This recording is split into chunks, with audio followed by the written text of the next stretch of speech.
But yeah, so I don't know. We can just jump right into it if Yeah, you're sure. if you're up Yeah, I for didn't it. know if you had like a list of stuff Well, I mean, like I was just interested in talking to you first, just about like your history working in comics and art, right. and then I thought maybe if you wanted, we could talk a little bit about the new Invincible cartoon that just Yeah. aired, Yeah. and or possibly the Snyder Cut Justice League. I know Have that's you watched that still. yet? I did. I've seen both. Right. Oh Yeah, god, the first one, the original, is such a dumpster fire. So, I oh, it really was. Yeah, that's right. yeah. But Yeah. Well, that's cool. Yeah. Have you watched Invincible yet? The I three did. episodes? I watched the 3 episodes on Friday. Oh, nice. Yeah, I staggered. I actually watched the third one last night after I finished watching the podcast.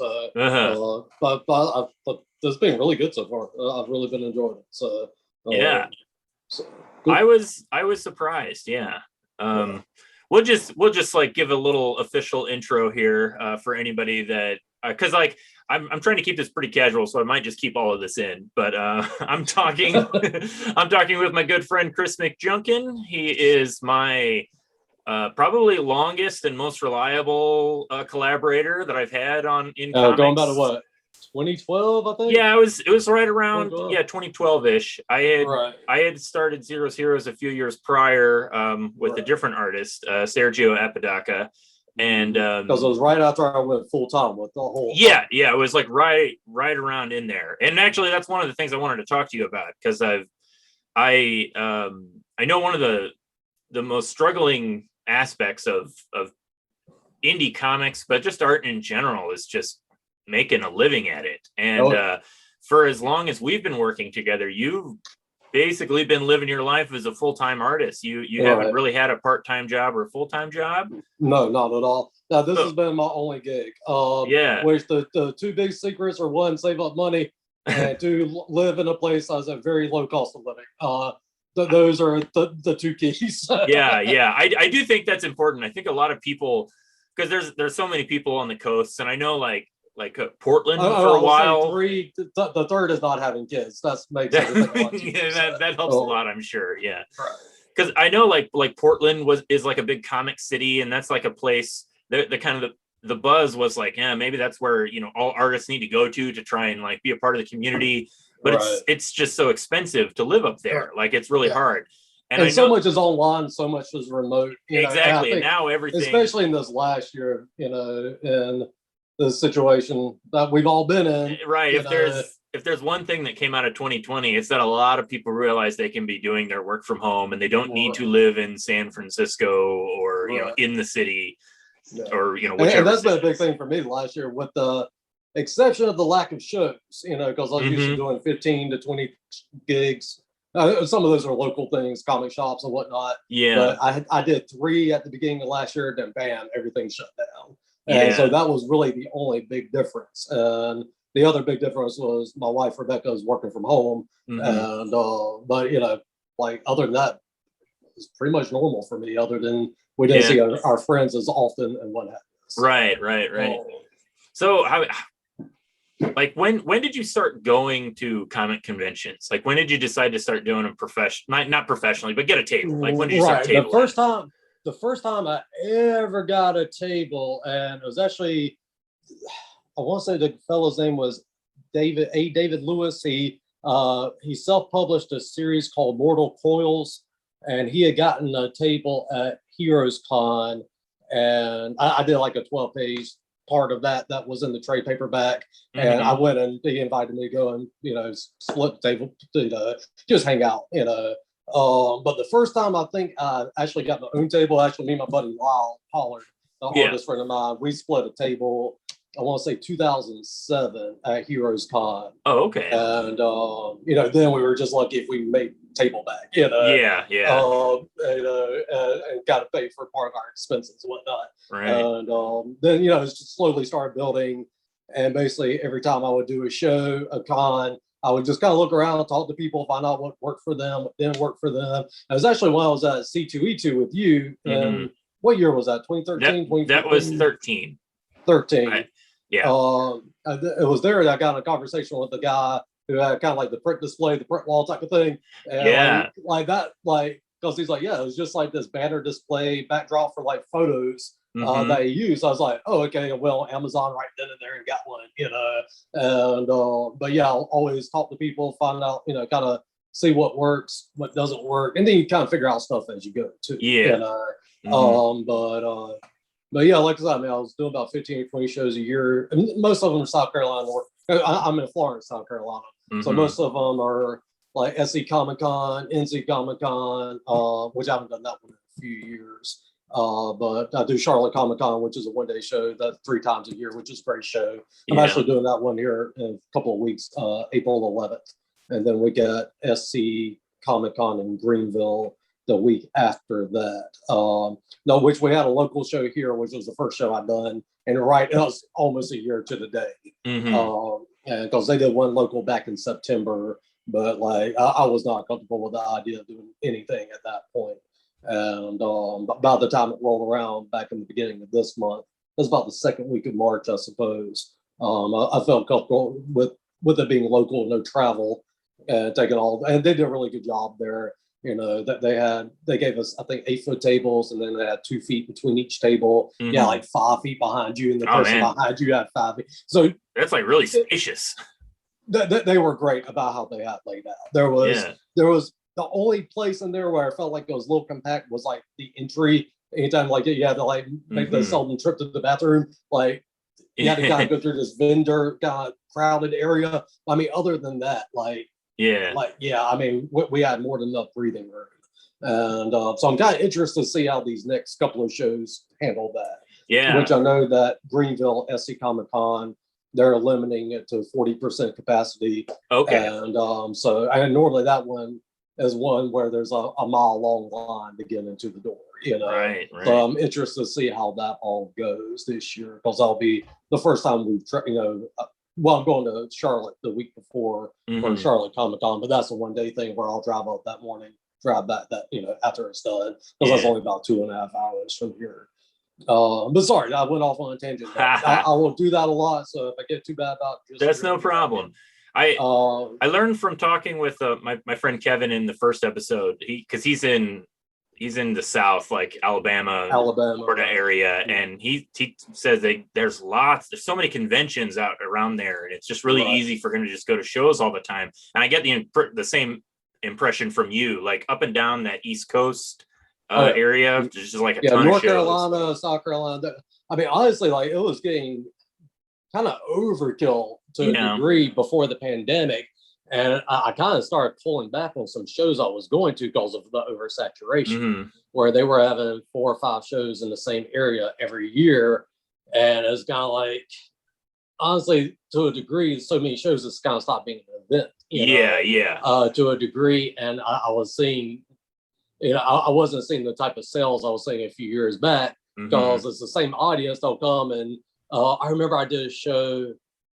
I'm trying to remember. It was a first time show, and I heard a lot of positive buzz like about the first one. I've noticed this, where if a show's really good and you hear everybody recommending it, that means it's going to be overcrowded next time. And so I probably don't even want to say the name of the show, but like I heard great buzz about it. I went, and it was a really good crowd. I had a great spot. I was like really keyed up. It was like a 4 or 5 hour drive, and but it was, I want to say it was a Saturday, Sunday show. And there was this lady set up beside me, and she made an observation. She's a lot more observant than I am, because there's a great crowd, but she pointed out at the end of the day, there's nothing but window shoppers. Like no one was carrying anything.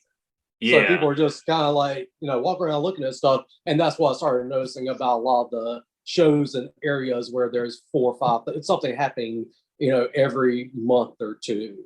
I mean, and sometimes even trying to schedule shows, I will see that there's 3 things going on in the same weekend, and it's like, oh, wow, that, and for like North Carolina, South Carolina, like talking about like a 2.5 hour circumference, but there's 3 or 4 different events at almost every, at the same time. So it kind of got like, wow, that's a lot going on. And so I kind of, I started changing up some areas I haven't done in a while. I'm kind of interested to get back because it's been a few years, I mean, heck, it's even been, not since we got this house, I guess 2016 since I've done Heroes. And that's what I've been wanting to get back to.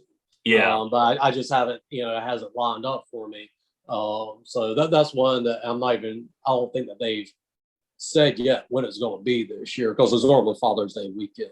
Oh yeah. And maybe they have, but I'll have to look at that later. I know everybody like this year, everybody's still kind of like tentatively trying to make plans. Right. For, well, like, it's like we were talking about last night, because Rebecca sent me the thing about San Diego Comic Con is doing it on Thanksgiving. Yeah. And I was like, wow, that's an interesting. But then apparently she followed up saying that like Emerald City's going to be the week after, and the week after that's going to be, I think, C2E2. Yeah, yes. So like the end of this year. The end of this year is going to be really loaded with conventions. Right. And I get like that's going to be a lot. Like right at the same time, of course, people are going to have to pick and choose which ones they go to. But I mean, I understand it from like a business side that they lost this money last year. Right. Yeah. So even if it's last minute this year, they'll just try to get something happen. Yeah, you just got to get something.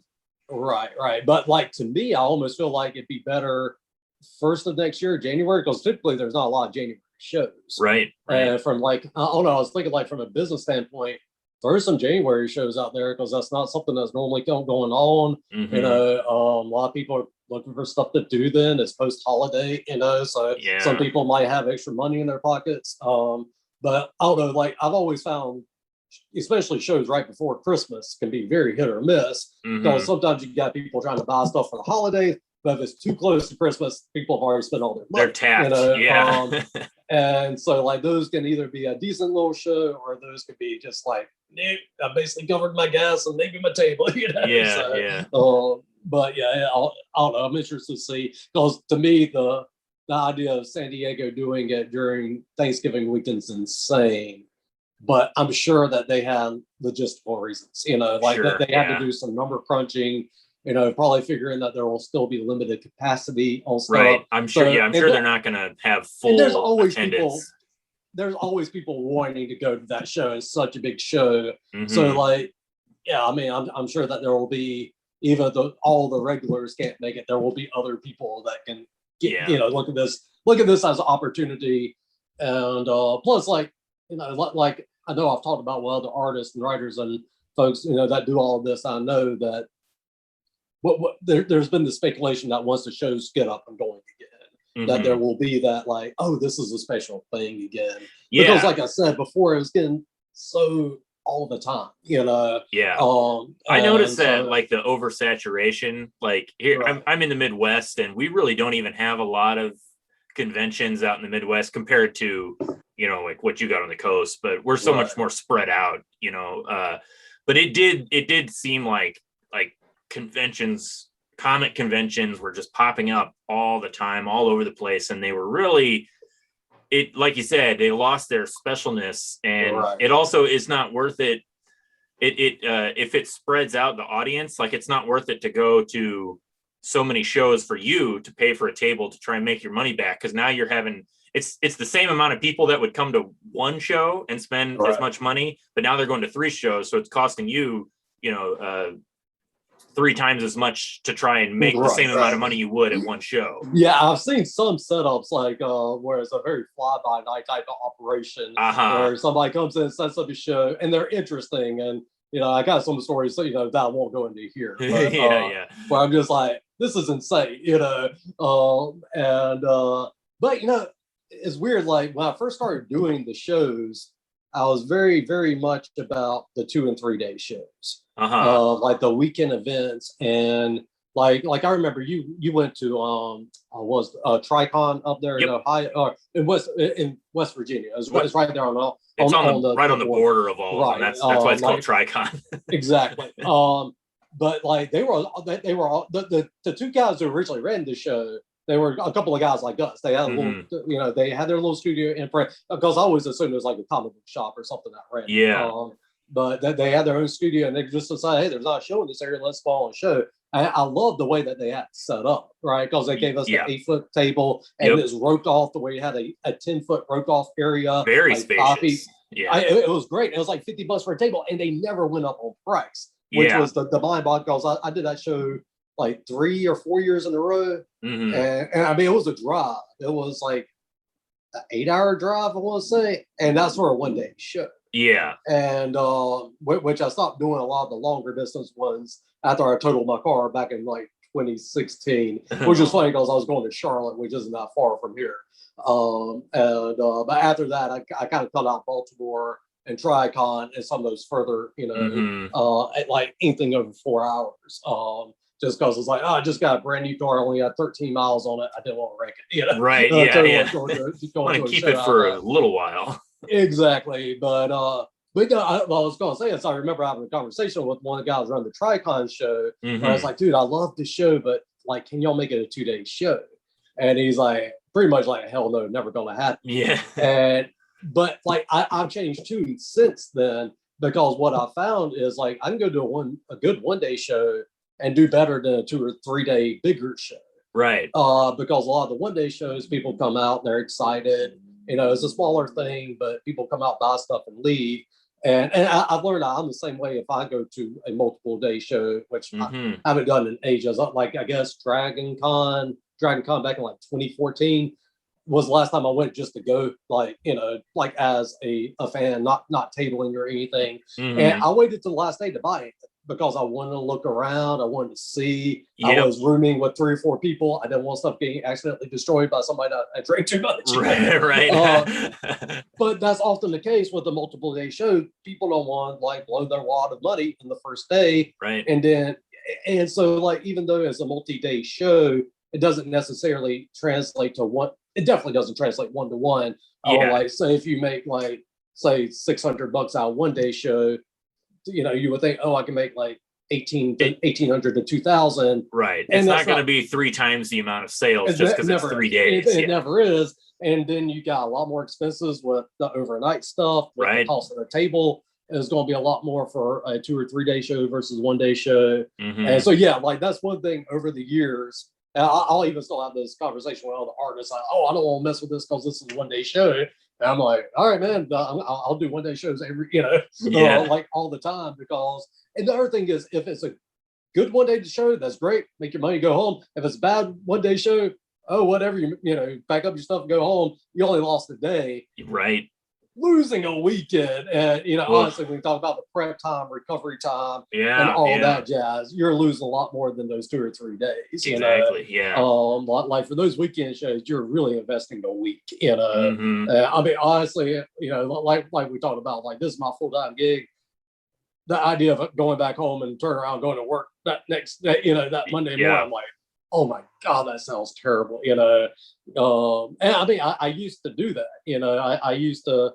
My old job, I worked from 7:30 in the morning until 3:30 in the afternoon. Came home, hung out for a little while. Me and Rebecca do dinner, watch TV and whatnot. Then like 9 or 10 o'clock, she'd go to bed. And then I would work from like 10 p.m. till 2, 3 a.m., sleep for a few hours, wake up at 6:30, go to work, rinse, repeat,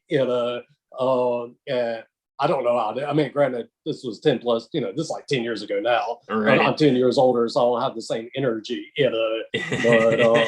but I mean, heck, I'm used to sleeping 8 or 9 hours a night now, so, but I don't know. I think for, it's the same way when I talk to people that got kids and they're juggling all this stuff. It's like when you have to find the energy, you find the energy. You do it, And when you don't, you can take that little bit of extra time, So, yeah, absolutely. But yeah, so I think we're still on the first question. Well, we're just talking about comic conventions in general because, like, it's been strange going. Has it been weird for you, like a full year without doing a show, like at all? Oh well, I don't know. Like as much as I love doing the shows, and it's great seeing like all the people you meet at the shows, and not just artists and writers and vendors, but even people on the other side of the table, where like you see these people year after year, and it's like hey, like you make connections to people and whatnot. So it's like I started noticing that after a while. I was like, man, like I really miss seeing everybody. On the flip side of it, and I never thought that this would happen to me, is I kind of became like Monk on USA, like a germaphobe. Like once the pandemic happened, like or the panorama happened, like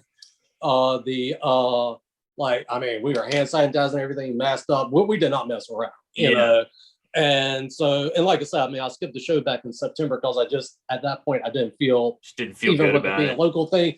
I did a whole thing of risk versus reward. Sure, you know, it's like, because, and actually, like I was saying, the last show I did a year ago, it was literally the weekend before lockdown. Like my buddy Tim Showers from Charleston, Charleston, I was right the first time. He came, he stayed with us. We did the show. We hung out. We went out to like one of the bars, and we went out to eat at like a local place the next morning. And that next day, that Monday, everything shut down. Yeah, that was, and that was like our last hurrah. You know?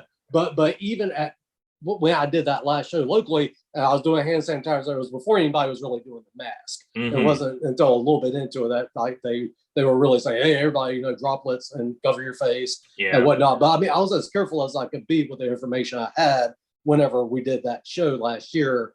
And anytime I coughed or sneezed or felt like an aching in my throat for the next 2 weeks, and there was no testing at that point. Like, I was like, "Oh God, did I get, you know, do I have it? Oh my God." And like talking about the risk versus reward is like, I kept thinking about that, like potentially getting this and not knowing, you know, I mean, I'm on the younger side, healthy and everything, but I've heard stories all over the place about it getting people like that, you know? And so, like I said, like this one a few weeks back, it was the first one where I felt comfortable. I knew 4 or 5 days after I could go get tested. I've been getting tested like once a week, you know, then we got the vaccine yesterday, but like, I didn't know how I was going to be going into it. Like, because again, we've been boarded up and very careful, and I didn't know if I would be an anxiety or the mess at the show. Right. But I was really, really surprised. And again, they did a really good job with layout, 8-foot tables, 2 feet in between. And I felt very comfortable. I also had Tim to my right, who was staying with me. So that made that a little bit easier. And there was an older fella to my left, and he didn't budge from where he was at. He stayed masked up the entire time.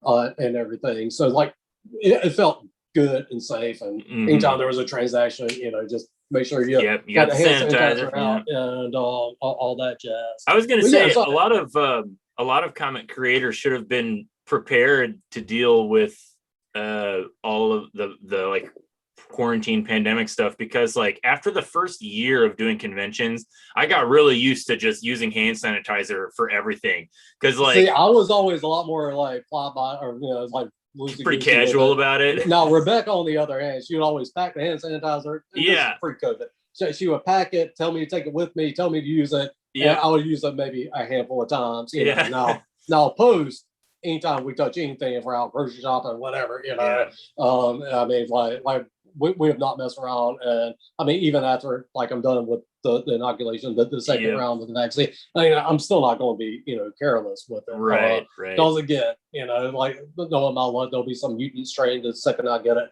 get the second shot, knowing my law of averages and whatnot. But no, like I said though, like I wasn't sure what to expect going back. With that being my first show going back in, and I ended up being relatively relieved that like I was able to enjoy it, catch up, see a lot of familiar faces I hadn't seen in a year. Got to hang out with my buddy Tim, so that was great. And so I mean, I'm looking forward to Charlotte. I'm looking forward to SC Comic Con. No idea how they're going to be. But you know, I'm not sweating that. Like I'm looking forward to kind of getting back to normal. I'm looking forward to being able to go back to the movie theater. And there's one thing I miss is not being able to go to the movies. That was always like, I don't miss eating out. I don't miss going to the bars. I don't miss any of that. And you know, you can safely go visit friends and socially distance and all that. I miss going to the movie theater. That's my big thing. And you know, they're about to open back up here, and so I'm like, yes, something to look forward to. But yeah, so well, on the subject of movies and going to the movie theater, I know we had talked a little bit about the recent Justice League movie, the Snyder Cut. I actually don't remember seeing if you said anything online about like your reactions to the movie. Did you? You did see the Snyder Cut, right? Oh yeah. Okay. Well, okay. So what's interesting? All right. So I like Man of Steel. Okay, when we saw it.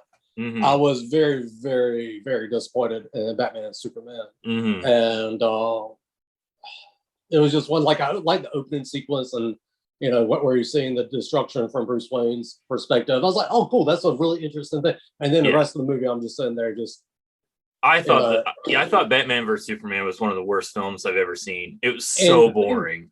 I totally agree. And the other thing is, I didn't like any of the characters. Like, I hated Lex Luthor, like Jesse Eisenberg. Oh, that was terrible. I think it's almost unforgivable. Dude, it was all it's so bad. And they made Batman so grossly unlikable, basically turning him into the Punisher. Yeah. I just fundamentally not getting the characters. And the funny thing is, I've heard for ages, like, you need to watch the extended cut because the extended cut of BVS is really good. I never would. Yeah. And like, even my buddy Lyle Pollard, he's like, hey man, watch it. It's actually really good. And he hated the theatrical. I was like, nah, not going to happen. Because to me, it's like, all right, so that food poisoning lasted 2 hours and that wasn't good. But I got food poisoning that's 2.5 hours and it's better. You know, it's like, nah, man. But I was over at my buddy Andy's house a couple of weeks back. He happened to put it on for whatever reason. He put it on the extended cut of BVS. And like, I'd heard all of the stories about they added 30 minutes and they added these subplots back in, but I still maintain I didn't like these characters in the theatrical. There's no way I'm going to like it in this. Yeah. And like, we actually started watching it and I was like, holy shit, this is a coherent, well-written, well-structured, even from like the very beginning with Lois Lane in the desert. And Superman comes in. There's a whole subplot that they completely gutted from the movie. You see Clark being a reporter. You have downtime with these characters to let stuff breathe. Yeah. And even stuff like the Jesse Eisenberg Lex Luthor is not infuriating because you have more time away from them. And like the Doomsday part, everything post Doomsday in the movie still sucks. Like, yeah, especially in the extended cut because it feels like a much more grounded, leveled movie. So whenever Doomsday happens, it's like, holy shit, this feels like a different movie being added on. Exactly. It just feels like it sort of comes out of nowhere. But I was shocked when I finally watched it. I was like, well, shit, like I really like 80% of this movie. You know, I did not expect that. And so it was like, it actually got me optimistic for the idea of the Snyder Cut. And again, it's like, I've seen the what is it that they call it? The Justice Justice League. The Justice League. And dude, like that was just insufferable. Just me sitting against stone faced.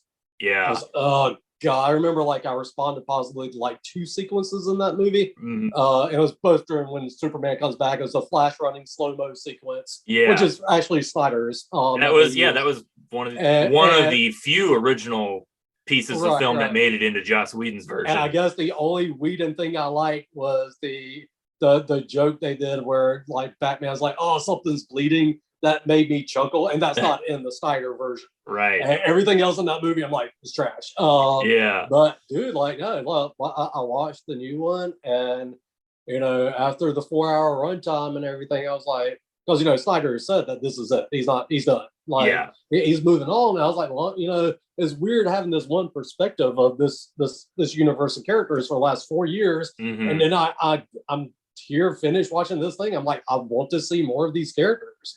I mean, especially Flash and Cyborg. I was like, I would like to see the standalone Affleck, however you say it, Batman movie. I think everybody likes Henry Cavill as Superman. Yeah, they just want a well-written. They just want a good Superman movie. Exactly, something that really gets now the they're talking about doing a new one where they're potentially recasting. I was like, man, come on, just like. Yeah, I'm hoping to see more of this. Because again, it's a weird headspace of not being a fan for so long. Right. And then just very recently, after watching the BVS extended cut, I've been like, I see why people like this, you know? Yeah. And but even like regardless of whether I like it or not, like I've seen like this as a very common sentiment of like watching Half in the Bag and the other movie reviewers. Like I think we're all just very glad to see Snyder finally get his day. To be able to present this thing that he worked so long at. Him having his moment in the sun and getting his big "I told you so" moment. Like that's. And I also think it's great for the people who have been fans of this for 6-7 years. You know, going back to Man of Steel. Like I'm very happy that they all get this. They get this closure. And I've already watched the thing twice. I watched the 4-hour endeavor twice now. You know, so. I don't know if I can invest that much time into it. I watched it. It was a background thing. I always have stuff on when I'm drawing. So, that makes more sense. I mean, there's lots of sequences I really like. Like, I love there's that 20-minute gap right after the hour point where you get that great Flash sequence and then it's immediately followed by the Cyborg basic origin story. I'm just sitting there, I'm like, I don't understand how idiotic and how stupid the people in charge at Warner Brothers are to be like, this needs to go. Like, that slow-mo flash sequence when he's rescuing the girl, I guess spoilers for anybody that hasn't watched it or whatnot. But I mean, it's a great sequence, you know. And I'm just like, wow, man, like had I seen that on just that one thing alone in the theatrical, I may have been swayed a little bit differently. Yeah. And I'm not saying it was a perfect movie. I mean, I definitely got some qualms in there, but it's kind of the same way for me as with Endgame. I didn't think structurally Endgame was as even as like Infinity War or the Russo brothers' previous efforts, but I grew to love these characters and all of the big character payoff moments. That's what makes the movie. Yeah. And essentially that's what the original, the Justice League lacked, is you didn't know these new characters. You didn't care about them. Yeah. And so there's no payoff when anything happens, you know? Yeah. Because it's fundamentally beat by beat the same story with a lot added back in. Yeah. But I mean, it was great seeing Darkseid, you know, even if he's kind of doing the old school Thanos thing and just hanging out in the background, like, you know, sitting all throwing their arms crossed. But it was pretty cool just seeing him on screen, you know? Oh, yeah. I mean, like, dude, like, they did a great job. I mean, like, it was funny. I saw like a still online of the original Steppenwolf after watching the new one. I thought somebody actually photoshopped it to make it look worse. Yeah. And then, like, I looked at it. No. I was like, wait a second. I was like, that's actually what he looked like. It really was that bad in the first one. And I was just like, and I know essentially what happened is that they rushed an unfinished product out to get into the theater because it was right when that AT&T merger was happening. And essentially what it boiled down to was two high-ranking Warner Brothers execs were going to get a big payday if that movie came out when it came out, if it was not delayed. And that's why the third act is totally unfinished with all those terraforming tentacles coming up out of the ground. Yeah. I mean, it looked like something made for a sci-fi channel back in the 90s. It really did, yeah. And I'm like, this is like how many hundreds of millions of dollars? Because like the original was like $250. I don't know what they spent on the reshoots. Yeah. And this was the end product, and it's just mind-boggling. You know, talking about the 2017 version that you know the Superman upper lip, all of that. I mean, that's the funniest thing in the world to me. Like, I love the Justice League movie. I'm not a fan of Zack Snyder. Like, I don't like most anything he's done, but I find all the background story of the making of these movies, like the most fascinating story. Like the whole the reshoots, especially. I cannot believe how many reshoots they did, and I can't imagine how much money they spent on that. Because when I saw the Joss Whedon one, I didn't care to see Batman vs Superman or Man of Steel because I know I don't like Zack Snyder, and I just know I wasn't going to enjoy those movies. But I wanted to watch Justice League just out of pure artistic curiosity of like, I know what's going on here. Zack Snyder made a movie, then the studio didn't like it, so they brought Joss. So I wanted to see it to pick apart, be like, okay, that's clearly Zack Snyder, that's clearly Joss Whedon. And a lot of it you can just blatantly tell it's like, this is a Joss Whedon scene. But I was shocked to find out how much of that movie really was reshoots. Like 75%. Is that like 75% of the movie was reshoots? That's the number I've heard. Like, and what's so weird is they basically brought everybody back and spent millions of dollars just so that they could add a bad joke in this one scene. And add a bad joke, because I think they talk about this extensively on the half and the back. Yeah, the Red Letter Media guys. Where they're just really like, because Rich Evans is like, so, all right, well, this thing costs $5 billion. Just so that they could make a bad pun or a bad joke, when they could have taken what Zack Snyder, because Zack Snyder was working on trimming it down to a 2.5 hour version before he unfortunately had to step away due to his family circumstances. Yeah. And but like there was no reason for them to actually have to reshoot anything. Right. They should have just been able to get an editor to come in. It still would have been not a good movie. Yeah. But that's the whole sunk cost fallacy. They wouldn't have had to spend any money doing reshoots. Right. And even if it still made exactly what it made at the box office, it would have made more money because they would not have had those extra, however, millions of dollars invested in the product. And like, I'm really curious to know what the end tally all together how much money I between all really of the am versions too, and whatnot. And like, I honestly, I think it was brilliant for them to do it, to do the Snyder Cut. Because they basically on paper, they said that they put another 70 million into it, that put it on HBO Max. I think that was a great idea. It was a great way to spend that money, because honestly, that's what they're going to probably spend to make a season of a show. Yeah. Right. And well, like, I don't know, maybe 2 seasons of a show. I don't know what TV budgets are. Yeah. I know they're not cheap when you're trying to make them look cinematic. Right. Right. But one thing that I've been saying from the beginning is like, this was Zack Snyder might be possibly the luckiest film director of all time to it's like the cosmic stars aligned, because you know, they made they pushed him off of Justice League, put it out with somebody else, and then clearly like they weren't going to have him come back, and it was never going to happen. Yeah, it was just never going to happen. And that movie, his version was dead in the water. And you see that happen with a lot of other films where there's conflict and the movie comes out and that's just the movie now. You're not going to go back and see the director's original vision for a lot, you know? And, but to have the specific circumstances of events of the pandemic happens, shuts down all production of all these films. So now there's something they have, so they're finished, or exactly almost finished, almost finished. So it's a thing of where they've got like, well, we all can't the footage is shot. We can't get anything new. We can't get anything new in production because of the pandemic, but also everything is switching over to streaming, and we've got this new streaming service which we need content for. So they literally needed a whole bunch of content and couldn't make anything. So somebody was like, look, we got this 4-hour movie that and there was a vocal group of people that were calling for it. So they knew it would appeal to somebody. So you can make an event out of it. And it clearly worked, like in terms of just like turning it into like a cultural event, because it is, on one level, it is unprecedented to just for them to be like, oh, Zack Snyder, go. I mean, and that's what's so amazing about it is essentially this has never been done. I know that there's a dollar cut of Superman 2. And there's like director's cuts every now and then, but like Blade Runner, like after the back. There's like 10 different Blade Runners. This is really like a very, very, very unique. Yeah.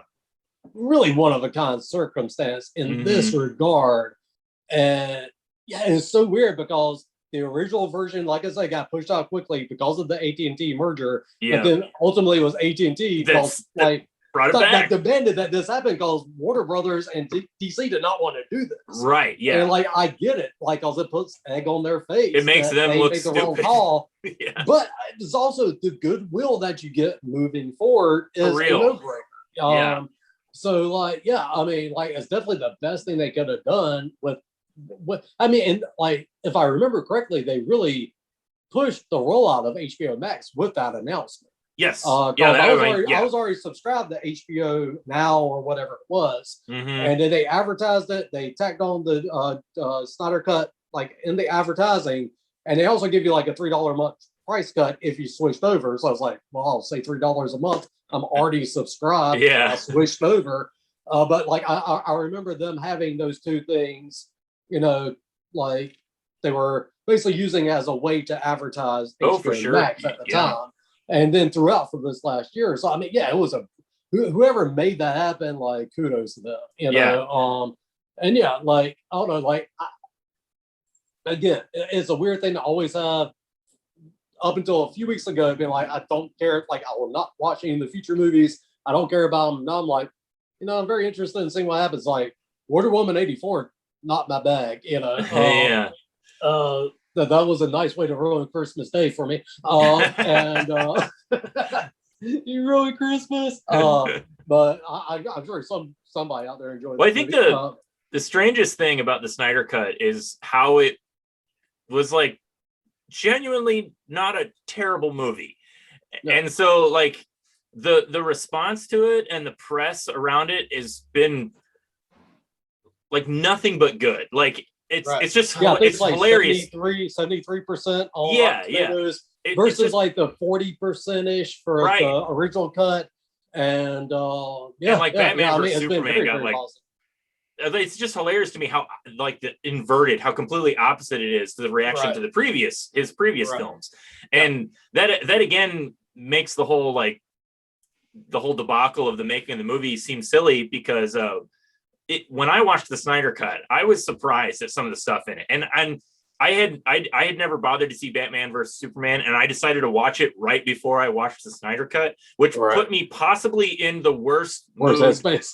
Yeah, worst headspace to enjoy a Zack Snyder movie because I hated Batman vs Superman so much. And I was did you see the extended cut? I sat through the extended cut, the 3 hours of it, and I was just like, I am not in the mood for a 4-hour Justice League. That's an interesting thing because, like, I appreciated the extended cut of BVS because I saw the original cut and how bad it was. And I heard nothing but bad things about the original. And this is the thing, and I wonder if they had released essentially the Snyder cut. Maybe a 3-hour movie. I think it probably would have done a little bit better. Like, say that this is what was released in 2017. Would it have been as well received as it is now? The Justice League? No, I actually think it. Like if it had been Snyder's version in 2017. Even then, I don't know if it would have been. I think it really benefited. And that's what I'm kind of making that comparison. Yeah. That you had not seen the original version of Batman and Superman to compare it the extended to. Exactly.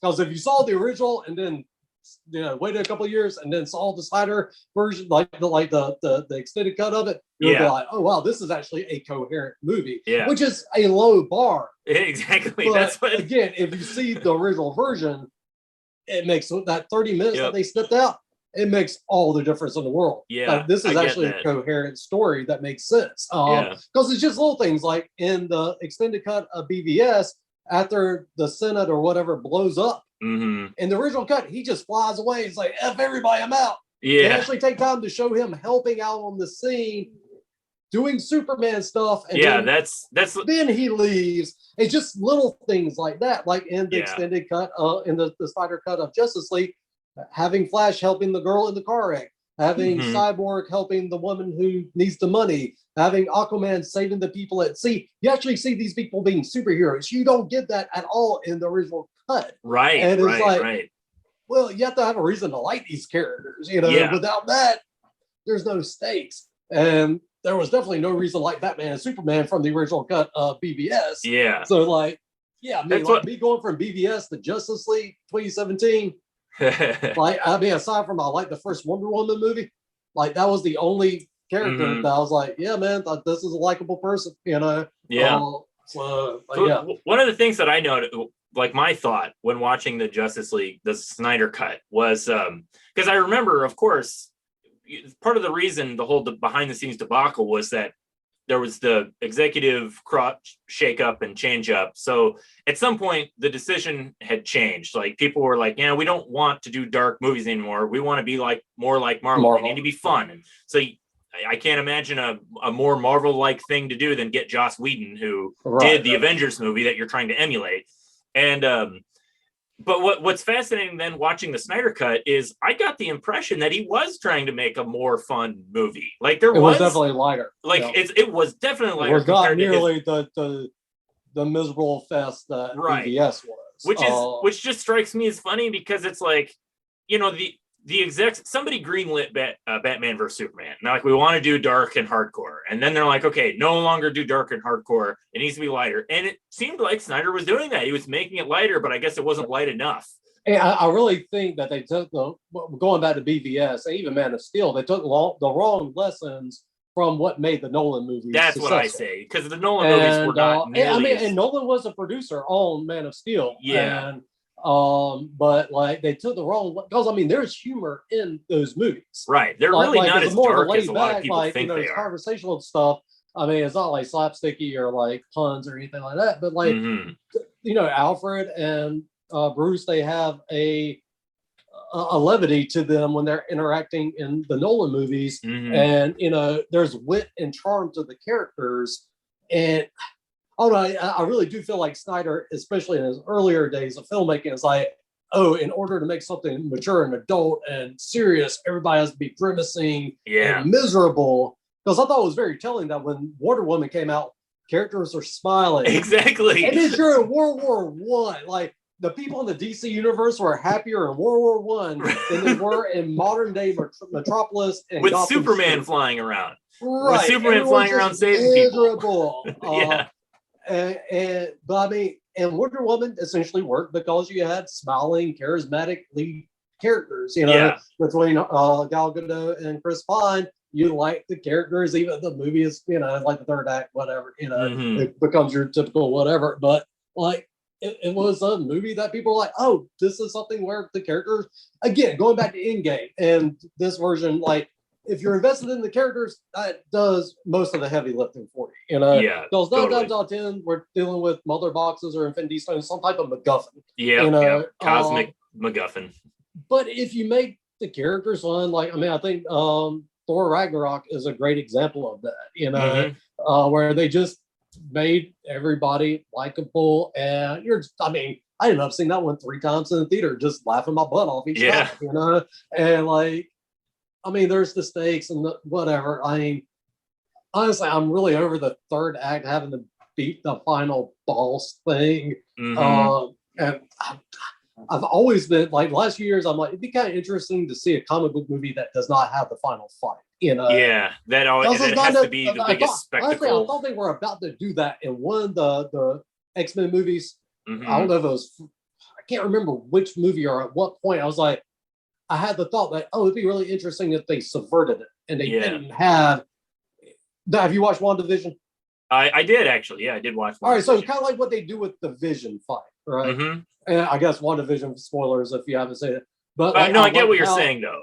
I like how the Vision ended up having a conversation. Right, talk through it. Yeah. Right. I was like, oh, that's different and cool. I mean, you still had the sky beams and the people flying around and shooting stuff at each other and whatnot. But I was like, I don't know, like for as long as these movies have been coming out, like change up the third act for me, man. Like I don't need to see, like if you make it something truly exceptional, like the ending of Endgame, where it's basically this 10 years building up to this. Cool, give me a 30-minute orgy fight. I don't care, you know. But like I don't need it in every freaking movie at this point. And I just think it'd be really interesting if they started figuring out ways to do third act structure different. I think it's almost necessary for the Marvel films. My biggest criticism of them, I haven't seen all of them. I kind of, it was really after the first Avengers movie where I kind of stopped watching every Marvel film. I saw a few select ones that I was interested in seeing, but yeah, they definitely, they're way too formulaic with especially the villains and the third act. Because the first, all the movies, the first one, they kind of had the same story structure for the origin stuff. Like, you know, I wasn't the biggest fan of Captain America, the first Captain America, the first Avenger. I mean, it was fun, you know, but like I was like, I was never the biggest Captain America fan. I thought it was not good. The Rocketeer was much better.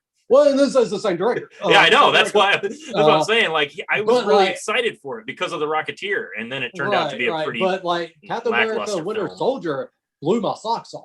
Like, and that was the movie that like it elevated. I was like also Winter Soldier was the movie. He became my favorite character, Captain America. Through the Russo brothers movies. I think the Russo brothers were the ones that were able to kind of come in and give the movie a little bit of a unique tone and kind of break the mold from all the previous Marvel movies where they started to feel really repetitive and they were all kind of the same, you know. And Winter Soldier definitely had like it was fresh and it had like a unique tone to it that set it apart. It was more like a spy thriller type feeling. Yeah. And the other thing that I thought the Russo brothers did brilliantly with Captain America is that they took this kind of same way with Superman, this very corny character, and they put him in the modern world, and they kept him the same. I was watching a thing on YouTube. I don't remember that they were dissecting that movie, and they were saying how the Captain America movie is odd because there's no character growth for Captain America in that movie. He is the same throughout. This character doesn't need to change. It's the world that has changed around him. And in that opening conversation he has with Nick Fury, but basically like, you know, I'm not really cool with y'all spying on all the American citizens, you know? Like, is that something America should be doing? And he is the rock, the foundation that doesn't budge. And I was like, oh wow, this is what they need to do with Superman. Superman doesn't need, like Man of Steel, to have this mass destruction thing where thousands of people die in the Krypton fight, killing I don't know how many people. So many people. I get it. for the way that movie was written, that's the obvious way to go. My thing is that Superman should not be that character in that set. Like that shouldn't be Superman. But then how do you make Superman? And then I watch Winter Soldier. I'm like, that's how you do Superman. You keep him pure, and he's basically battling with the moral ideologies of the world around him through this different lens, you know. But yeah, I mean, I'll definitely say that a lot of those, a lot of them can be cookie cutter, but I don't know, most of them I find something that I enjoy, you know, of the Marvel movies.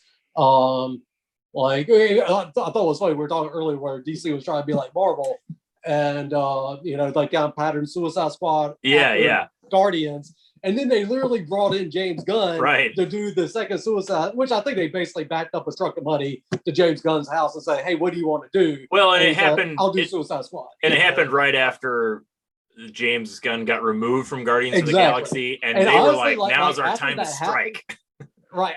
Before that, like after he got fired by that Disney exec, I was at the local comic shop. I was having a conversation. This was before he got hired by DC, by Warner Brothers. I was like, if they're smart, they will back up a truck full of money to his house and say, whoever the hell you want, make a movie for us. And then like 2 weeks later or however long later, they announced, I was like, all right, they got somebody that's smart over there. And Suicide Squad just makes perfect sense because, like you said, the first movie, they were like, again, behind the scenes shakeup where they're like, we got to make it more like Guardians of the Galaxy because it needs to be funny and have cool music and better. But that's clearly not the film that they were originally making.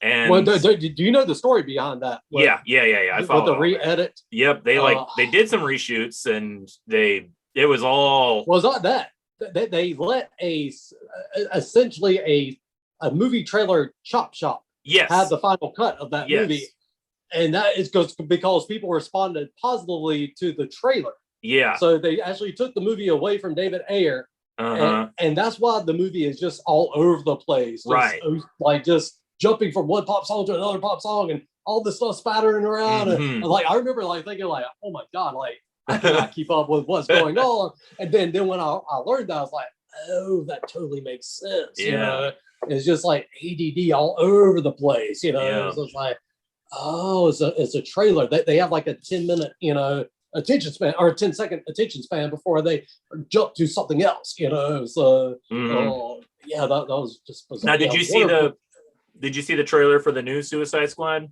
Yeah, dude, I'm on board, man. Like, whatever James Gunn's going to direct, like, I know it's going to be crazy, over the top. You know, I'm looking forward to it. So I thought the trailer looked really good. Yeah, it looks fun. Yeah, so, I'm still not totally sold on Margot Robbie's Harley Quinn. Like, I liked her fun. Like, honestly, I didn't hate Suicide Squad. Like, it's fun. I turned my brain off. I didn't have a headache when I came out of it, and sometimes that's like when I came out of BBS, I had a headache. When I came out of Justice League, I had it. Like Iron Man 2, I didn't like that one. When I came out of that movie, I had a migraine. And there was just something about that movie that did not click with me. Like I liked the third one, all right. But yeah, I mean, Suicide Squad wasn't good, but it was fun. You know, like it was probably a good hangover movie. Like I don't know if you're like that. When I'm hungover, I will put on something I would normally never watch. You know? Just like something dumb where I don't have to take it seriously or think or care. Yeah, and I can just sit here and just care and not care. You know, because it's very rare I do that because I'm always either drawing or doing multitasking something if I got TV on, which is why most of the time I'm watching YouTube whenever I'm working. I very rarely. What we were talking about that we have HBO Max, we have Disney Plus, we have Hulu, Netflix, and something else.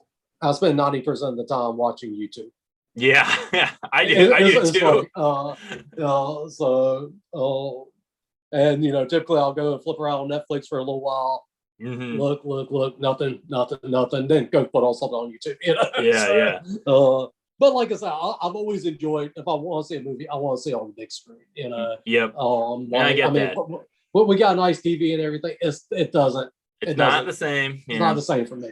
And I know a lot of people I've talked to that are either they don't care about the theater experience. I just always love it. I can close it. Like I don't look at my phone. Mm-hmm. I don't get distracted. You know, It is too puts you in a easy. different headspace because you can't pause stuff. You can't Right. look at your phone. It's really easy when you're at home to just like pull up your phone and Right. and just kind of like get lost or sidetracked. Well, it's very, Even very in hard to when you're give- watching a give movie it- that you like, you know. Right. Yeah. It's very hard to give anything your undivided attention at Yeah. home. The last time I was able to do that is I watched Parasite right after it won all the Oscars. And you had to because you had to read because it was Well, subtitled. exactly. Yes, so you couldn't pull up your phone and turn that's away a good for a point. second. I can't draw when I'm watching subtitles. Yeah. But like I like after it swept the Oscars that night, I was watching it, I was like, all right, I gotta watch this. So like I found it after the Oscars were done. I stayed up like 2:00 watching that movie. And I was sitting on the coffee table. We have this big solid oak, like heavy coffee table. It's about 3 or 4 feet from the television. I'm just sitting on it with like, facing the TV right here, right in front of me, just transfixed by this movie. And like I'm telling my friends about it, I go over to their house like the next night, we watch it again over there. Yeah. And then because it didn't come here to Florence, but after it won all the awards, they bought it for like a weekend. Yeah. So that next Saturday is here in town. I go and watch it again on the big screen with like my brother and my buddy Andy.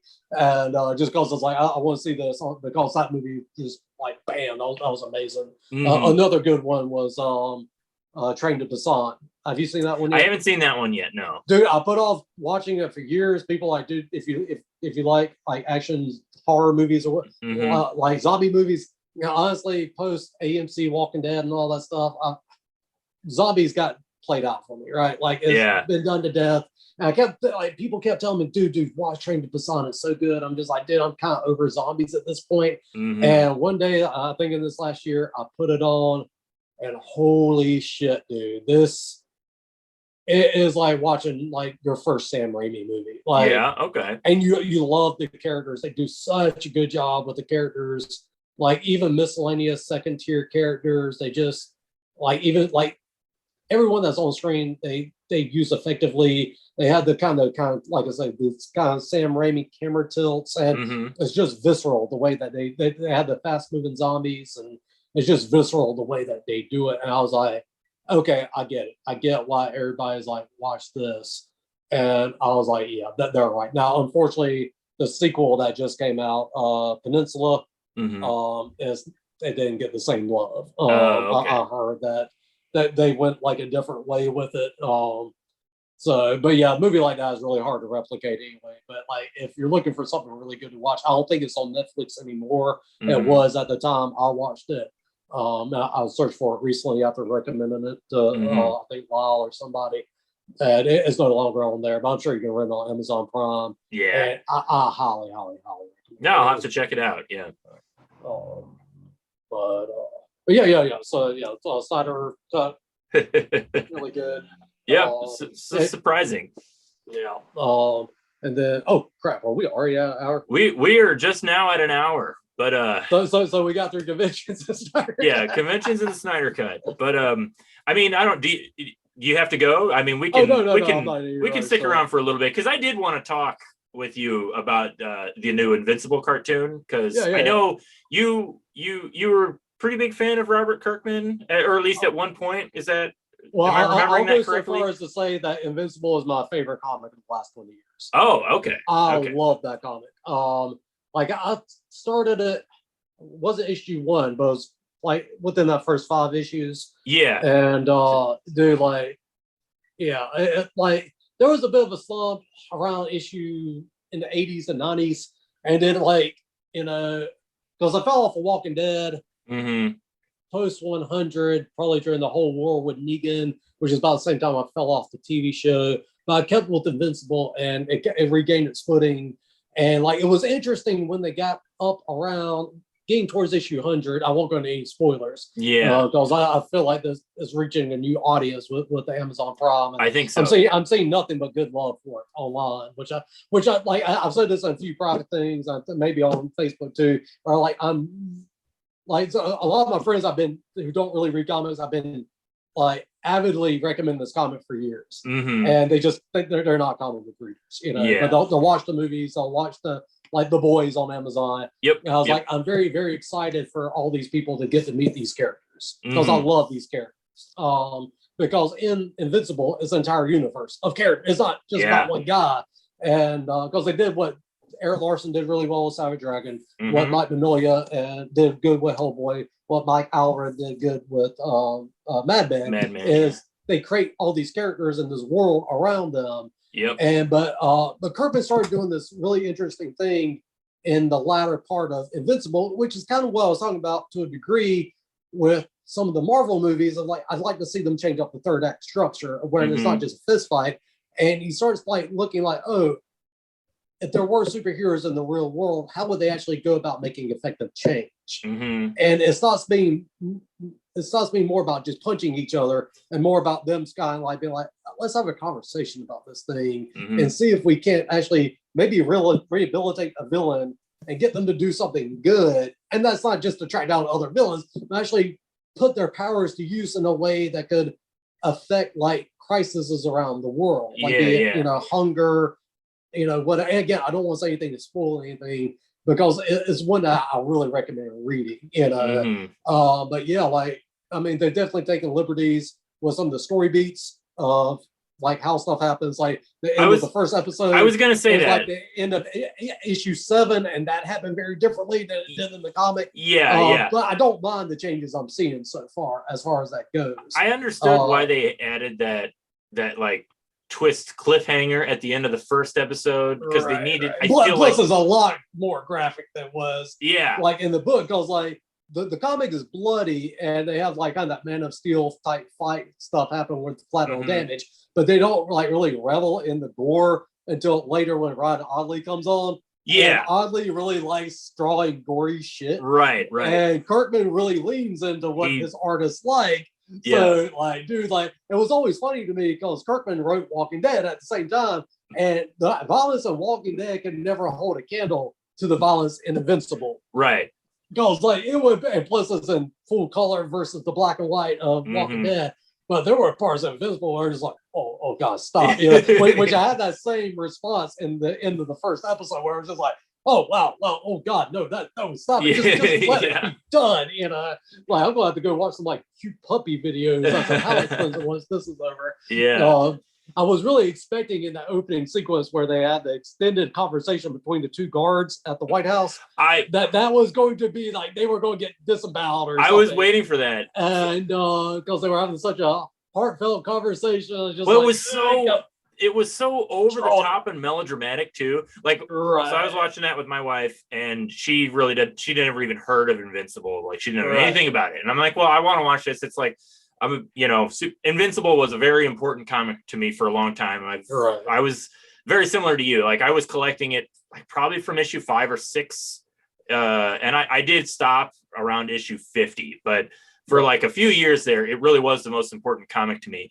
And I was like, yeah, let's watch this. And that the first like 5-minute scene of the guards talking, and he's talking about like his stepson and bonding and all this stuff. And she's like, you said this was a superhero thing? Like, what is this? I'm like, just wait. Like, something's going to happen with this. I'm like, it's so over the top and so melodramatic. I guess this is the only spoiler we'll give. I was so sure that those characters were going to die. And I thought I thought that was going to be like the big. Like, this is how they show you what the show is. Like this is what the show is. You got this big melodramatic scene of normal people talking about like, superheroes are around. I don't want to have to deal with superheroes, and then the villains come up and just like murder them, and it's like, oh, this ain't your Marvel Cinematic Universe superhero cartoon. Right. And that didn't happen, and I was actually a little surprised. So that was like. I think I would have preferred that to happen. I think that would have been better overall for the show to kind of get that out in front instead of waiting. I think I mentioned that on Facebook, and somebody's like, which I got several artist friends and whatnot, comic fan friends who are also parents, so they pay more attention to this stuff. So they're like, they said shit a couple of times in that conversation. I didn't even know. Didn't even register. Another guy's like, they had the warning at the beginning. I don't exactly. Like unless they're unless they're dropping F-bombs or sea missiles, I'm not going to catch it. Right.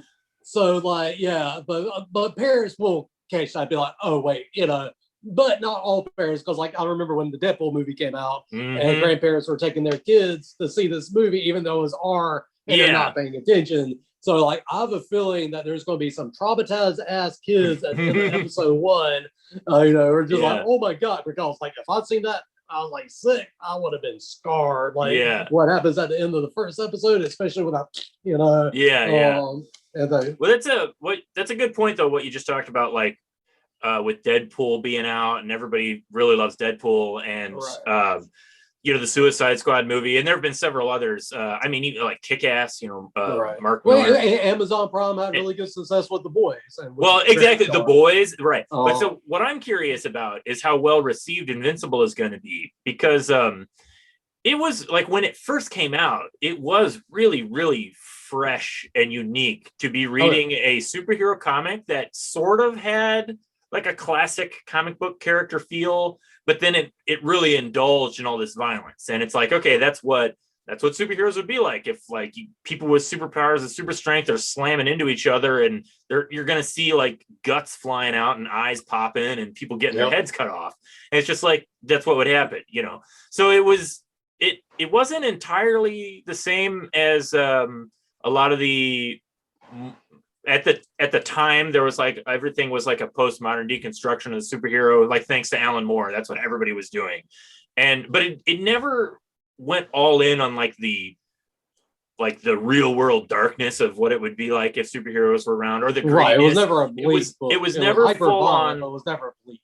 Yeah, it was never like full on grim and gritty, like what a lot of people in the 90s were like when they were trying to do that deconstruction of superheroes. It's all grim and gritty. And it was impressive to me that Invincible was able to get around that and not be grim and gritty, but still kind of be like, you know, it's the violence is turned up a little bit more, and some of the stuff, like some of the more mundane stuff about being a superhero, like making your costume and stuff like that kind of all got peppered in. So it was really fresh, I thought, like fresher than anything that Marvel was doing at the time, for sure.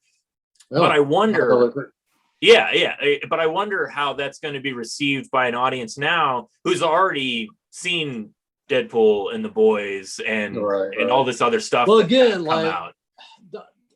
A big thing that carried Invincible for me is this universe of characters. I agree. Yeah. And I think that's what feels like seeing like Rex Explode on like being such an asshole like on the show. I was like, I love this, and then I found out it was Jason Menduska. I don't know how you say his last name. Yeah.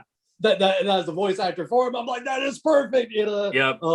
What did you think of the voice cast overall of the show? Dude, it's stacked, man. I thought so too. So again, I didn't really pay attention to any of the advertising for this. I was just like, well, I'll watch it. It's Invincible, you know. And I'm watching. I'm like, whoa, J.K. Simmons is Omni-Man. Like, where? And I'm like, If you go and pull up the IMDb and just scroll and see the photos beside the actors, their headshot, because like I actually took a screenshot and sent it to my one of my friend chats. Yeah. And these are all people I've been recommending, and the comment to forever. They all watched it. They're all like, "This is amazing!" And like, you know, I was like, "Yeah, I've been telling y'all that for a long time." But even though like the just the voice acting heavy hitters like Kevin Michael Richardson and Clancy Brown, and it's just like all these great voices. I think the only one that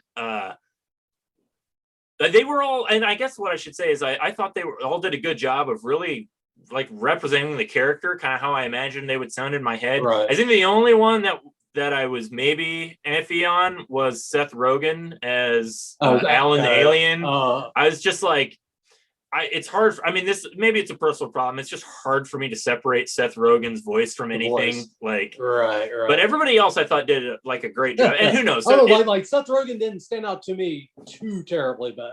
And it might grow on me more because he only had the small part, you know, for his first appearance. So maybe the more they use it, because the character, the more he shows up, like it'll grow on me more. So. Yeah, I heard some people saying that they didn't like Cecil's voice. Oh, actually, I was gonna say that he was the only one that I thought was off. He sounded he sounded young and clean, and I was like, I expected that guy.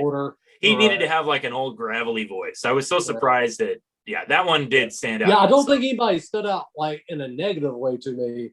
I mean, with J.K. Simmons, his voice is so unique. Yeah. I kept thinking like, it's going to be hard watching J.K. Simmons do some of the stuff he's going to do this show.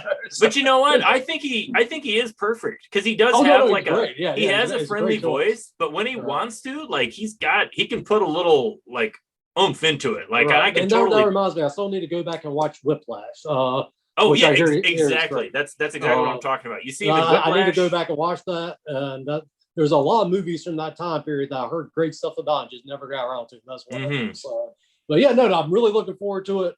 This season is supposed to be what, 8 episodes? I think 8, yeah, and they've only got the hopefully 3 they out. keep it going. Like I said, I've seen nothing but love for it so far. Yeah. And it's like I said, like I was following the Invincible subreddit, and a lot of new people are, discovering it, and they all seem to be like really amped about it. I think it's gonna take off pretty well because I mean, for the same reason that when the comic came out, it like blew up, Right. like because like I said, I started reading it around like really early, and I tried to go back and get back issues, and I couldn't find issues 1 through 4, and to this day I never did go back and get them. I had the opportunity to get them on eBay several years ago for like an okay price, and now I'm worried about to even look because now it's like, oh, it's just gonna get more popular. I didn't think about that. Yeah, you're probably right. This is probably gonna go. Yeah, shit, I should have got them when I could. I know, that's what I'm saying. I'm like, you know what? I didn't want to spend the money back then, and now I'm like, I probably should have, But I don't know if I think I might have told you this, but Robert Kirkman and Ryan Ottley, those were the first 2 comic creators that I ever met in person. Oh, really? Yes, because before I had gone to any comic conventions, Robert Kirkman, they did a comic shop tour where they were promoting Invincible and Walking Dead. This was still pretty early in the series. This would have been around the time that Kirkman was writing Marvel Team Up. I remember that. So it was certainly before any TV stuff happened. Like this was just when he was like superstar comic book writer, which it's funny to think back then is like he had like blown up and was like superstar king comic book writer. Where do you go from here? Oh, I just like move into TV. Yeah. But so I was disappointed. I didn't have an issue 1 for him to sign. And I also didn't want to be that guy who brought in like a stack of comics, So I just picked out 1 from my collection to have him sign. I don't remember if I ever showed you this, but I picked out issue 13, which if you don't remember, it's the one that just has this, it's just this empty white background. The white boy thing with the it's just the picture of Invincible. And Kirkman signed it, and he was polite, and then he tried to get me to buy trade paperbacks of Walking Dead, and I was like, I'm just here for Invincible. And he's quite a salesman. Like he's quite a comic he's salesman. Great. I met him back at what was it, Heroes Con years back. I actually had a pinup that appeared in issue 3 of his comics. Oh, nice. Tapes. I'm friends with the artist from back in the day, from the Savage Dragon message board thing going back to the 90s. And they were just letting them get friends to put pinups. And I was like, oh, I won't take that over and get Kirkman to sign it. And I've talked to him, and Kirkman is very jovial, very nice. He's very friendly, And but like he has a stack of books behind him, like a wall of books. And he's like, he pulls one off. He's like, "Hey, you bought this?" It's like a tech jacket, I think. Yeah. And he's like, "Here, just take it. You can have it. No, nobody has this." Oh, nice, very nice. And I just made me buzz out laughing. And I remember we went to a panel where he was talking. He was talking about the Brick comic. I can't remember what the joke was, but like everyone else on the panel has been kind of like trying to be professional and whatnot. He was just having fun, cracking jokes. And like, dude, like I was laughing so hard in the audience, like I was getting embarrassed, I was like, I gotta keep it down, because he's just like making jokes off of like, because they were doing like a slideshow, and he was just like cracking jokes off of his comics and whatnot. Just this guy's entertaining, but yeah, heck of a nice guy. I've never gotten to meet. I got to meet Ron Oddly a few years back because I bought a few prints from him. I forgot about. But but really nice guy. So, it was funny. So like Kirkman signed it, and then I moved over to the table, and Ryan Otley's there, and I put this down on the table. I was like, "Hey, would you sign this?" And he let out like this embarrassing laugh because he's like, "Oh my God, this cover." He hates this cover so much. And he was like, I mean, he thought it was funny. Because I told him, I was like, yeah, I was looking for a good issue for you guys to sign, and I thought, there's plenty of space on this one. The signatures will really pop. And he goes, yeah, that's why I hate this cover, because it was like, we were really crunched for time, and I didn't have time to do a cover. So I just had this drawing of Invincible, and we just colored it and slapped it on a white background. he goes, yeah, that's just comics business, like deadlines and but stuff. but remind me, was that like the white void in the issue? No. Oh wait, yes, it was. Okay. I'm sorry, I was thinking that was paralleling the white void. No, it was. You're correct. Yeah. So okay. Oh man, so it is the one. Remember. It is, but you're right. It is relevant to like the content, but like you would have no idea of knowing that just looking at the cover. It's like looking at the cover, you're like, this is such a fairly dull, unexciting cover. You know, like I said, it worked out great for me because like all this wonderful white space for the giant signatures. Right. It's just something like that happened. First Comic Con I ever went to in '93, Dragon Con. My parents took us to it. And I had no idea he was there, but Stan Lee was there. And this was before they were charging like $100 a pop for an autograph. Right. And they announced over the speaker. And so this was around the time that the 2099 comics had been out. And Ravage 2099, which he actually wrote that one. And in my mind, I had to take a comic that he had written. So like I ran over to like the dollar bins and like I flipped through, I'm like trying to find something I knew he wrote. Because I was like, I can't take him something he didn't write, which people will take Stan, whatever, you know. But they'll have him sign any old picture of Spider-Man. But you know, like I was a 13-year-old kid, I didn't know the difference. And so I was like, I know that there was like a worse comic I could have gotten for him to autograph, you know. Like no one knows what Ravage 29. I could have taken any Spider-Man comic over. But dude, like it was great. I was at the back of the line. It wasn't like a terribly long line either. They had him like in this boardroom meeting, you know, like meeting room. And like I go in there, he signs the book. He's like, got anything else? I'm like, not really, you know. Like he has a thing of napkins or something beside him, and he grabs like a napkin thing. He signs that to me and gives that to me. You know? Oh, very nice. And he's just like he was super nice and everything. You know, and that was always cool to be able to look back as like one of my very first, like the first show I ever went to. And that was like one of the first people. Like I remember they had Larry Stroman and his writing partner from Tribe. If you remember that book at all from the like second year of Image. They were there, and I'm sure there was other people there that I got autographs from, but those are the only ones I remember. So you got Ravage 2099 signed by Stan Lee. So that you might have the only single copy of that comic book signed by Stan Lee. That might literally be the only one on Earth. Because like I'm sure there's a handful of various Spider-Man comics, you know, like the big issues, they're gonna get signed by Stan Lee, but literally nobody on Earth has Ravage 2099 signed by Stan Lee. Probably a pretty small club. So it's very exclusive membership. Yeah, that's in the box somewhere. In my stacks and stacks of boxes.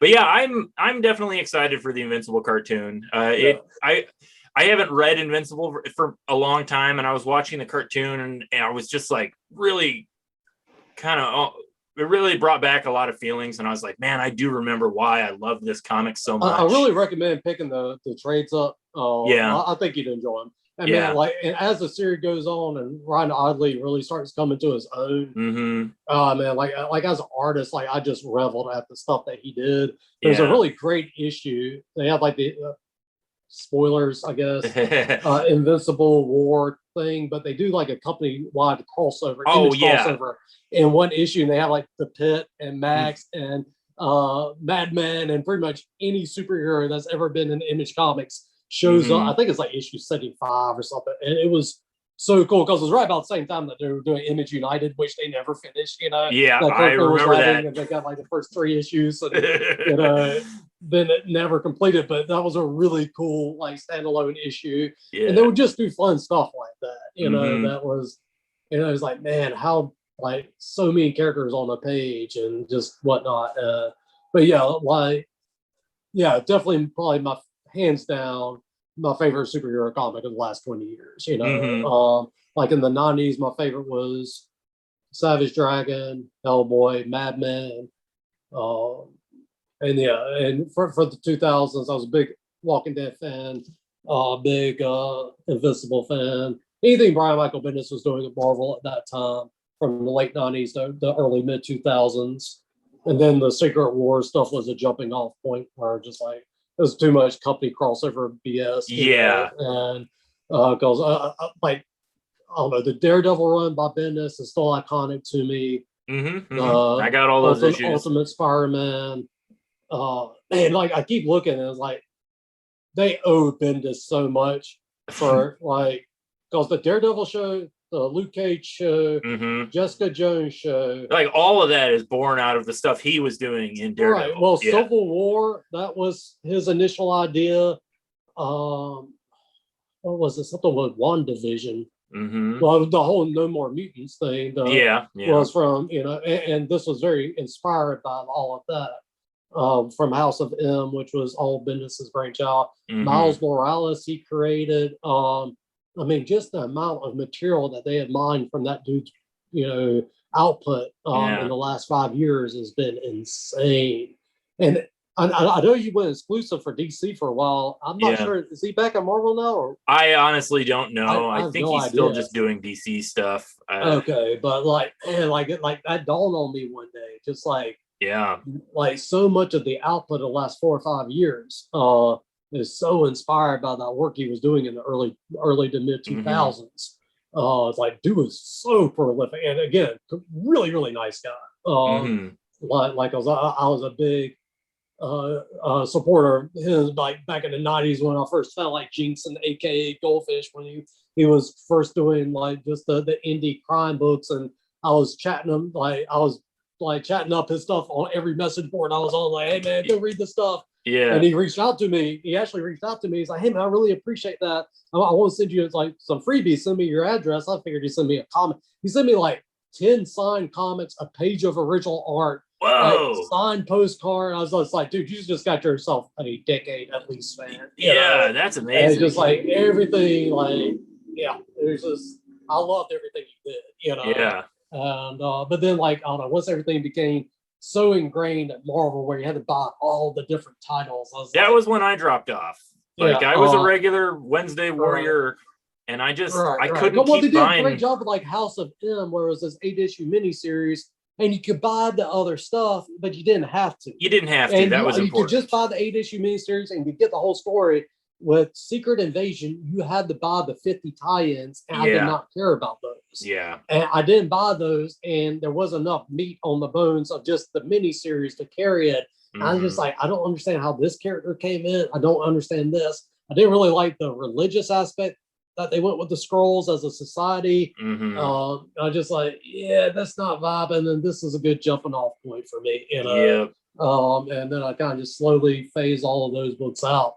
Because I went from reading 5 or 6 Marvel titles a month to nothing, Because about the same time the Ultimate Spider-Man ended, I was like, all right, that seems like a good jumping off point on that, but yeah, I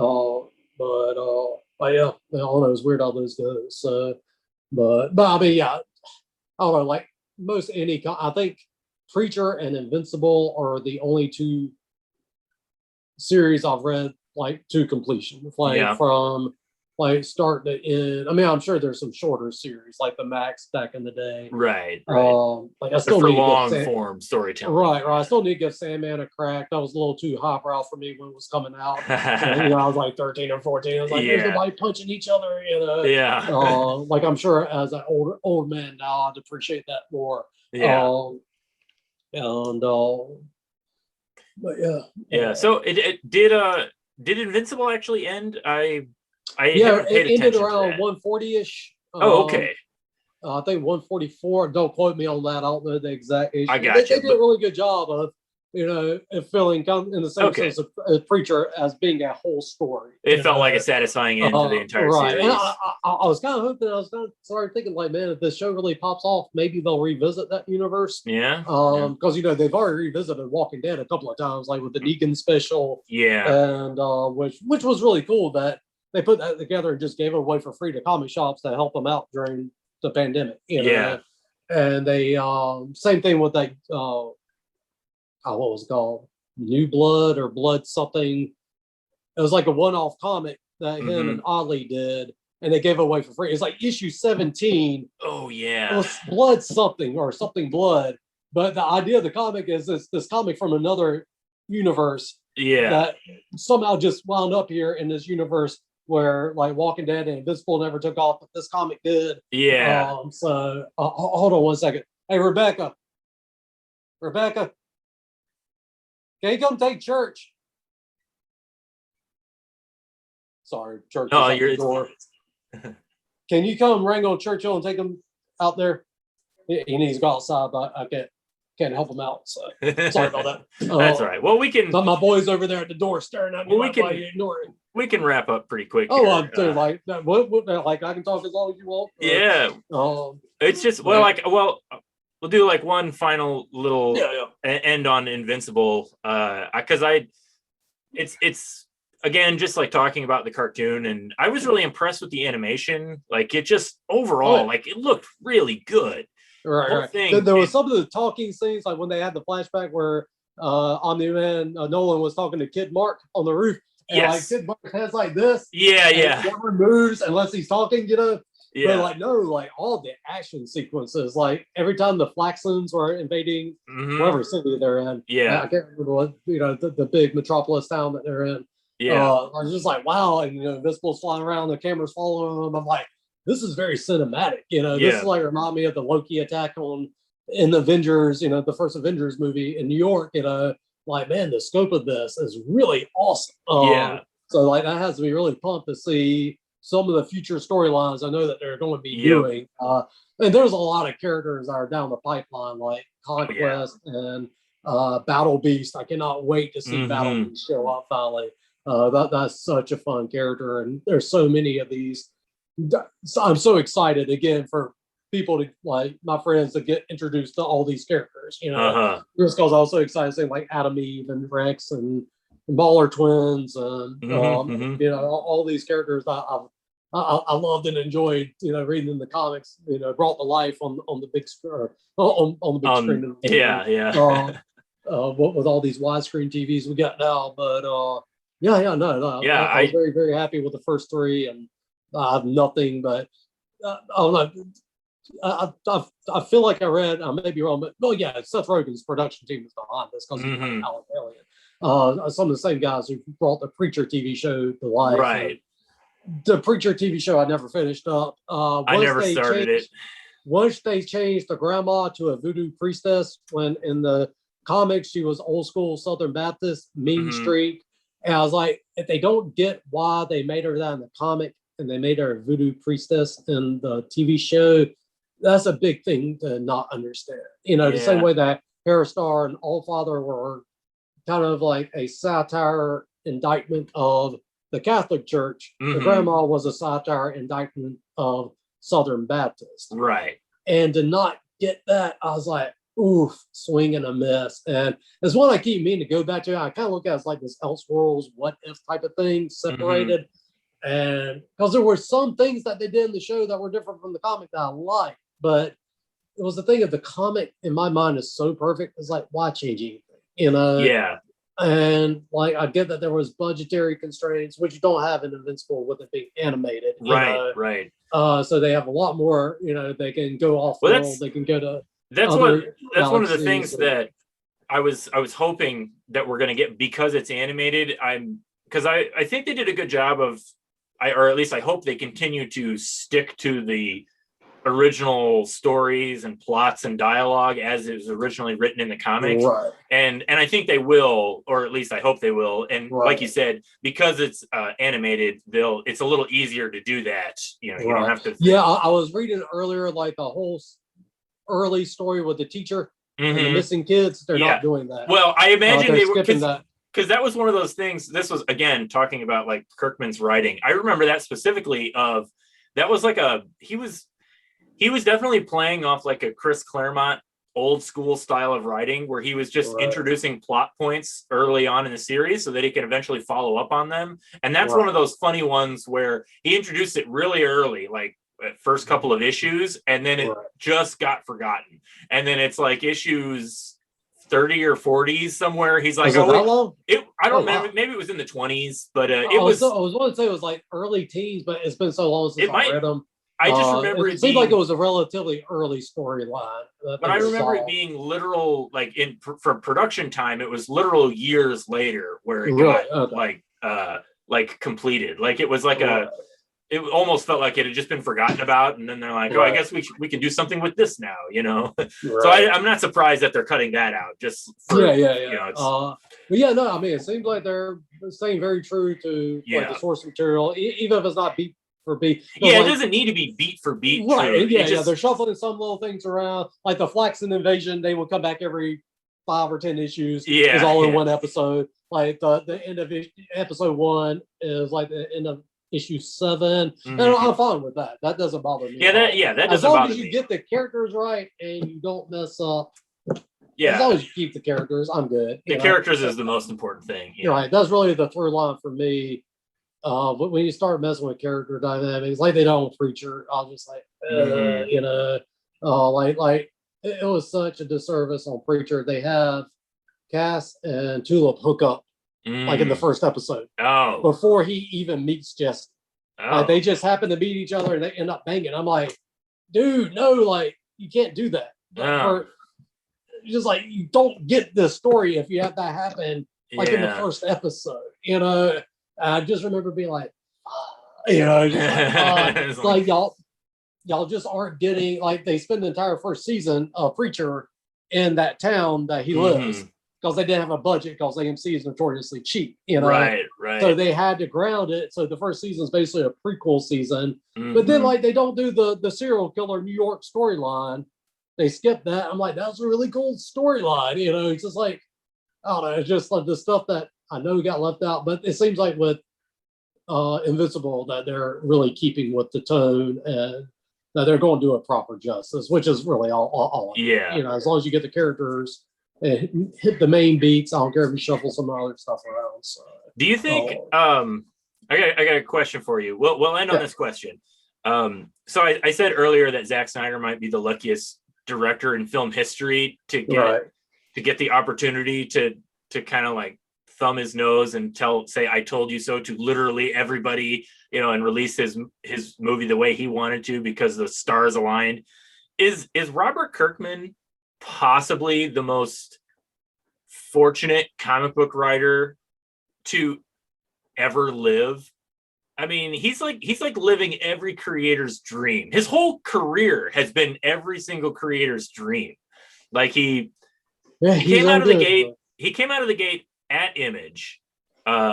Like he did Battle Pope. He self-published Battle Pope. He did Battle Pope with Tony Moore. Yeah. He got his foot, if I'm not mistaken, got his foot in the door at Image with Larson. He was friends with Eric Larson. He actually interviewed Larson and offered to pick him up from the airport for a show or something like that. Something like that. And then he ended up writing a Super Patriot miniseries, which Corey Walker drew. Right. And then they greenlit both Walking Dead and Invincible about the same time. Yep. I think Valentino was really instrumental in getting Walking Dead greenlit, because originally they was going to call it Night of the Living Dead because that's not copyrighted. Yeah. And Valentino was like, dude, no, name it your own thing. Yeah. Because you want the copyright smart in case it takes off. And so he's always like, yeah, I'm glad I did that. And, no. I mean, he was very lucky, but both those series almost got canceled before they took off. Oh yeah. And I'm not even talking like creatively. Like obviously he's a good writer. Like yeah. But like I find it interesting. And sorry, I'm probably derailing it yet again. Yeah, go ahead. But like they actually moved up the story beat of Nolan that you see at the end of episode 1 or the end of issue 7. They're originally planning to wait much longer. But they're like, oh crap, we might be getting canceled, so we need to move this along. I think the same thing with Shane and Walking Dead. Yeah, with Shane getting taken out, they end up moving that up. But because that was the thing too, like the twist with Omni-Man and Nolan. That was like the wake up call. Hook. That was the hook that got everybody into the book. And honestly, anytime I ever recommended a comic, because you had to get to about issue 7 before that happened. Up till then, it reads like a standard. Hey, Superman had a kid. Yeah. And like it could be kind of a hard sell. Just like, hey man, read the first trade paperback, then it takes off from there. Yeah. And but no, yeah. But so right place, Kirkman, right place, right time. Very, very fortunate. But he had the success, like he had like this like immediate superstar success, like getting his foot in the door at Image and getting the 2 series that were able to stick around just long enough to really get the attention that it needed. to just turn into 2 endlessly long series. Then he got to work at Marvel, and I know he didn't care for the Marvel stuff, so he didn't enjoy working at Marvel as much.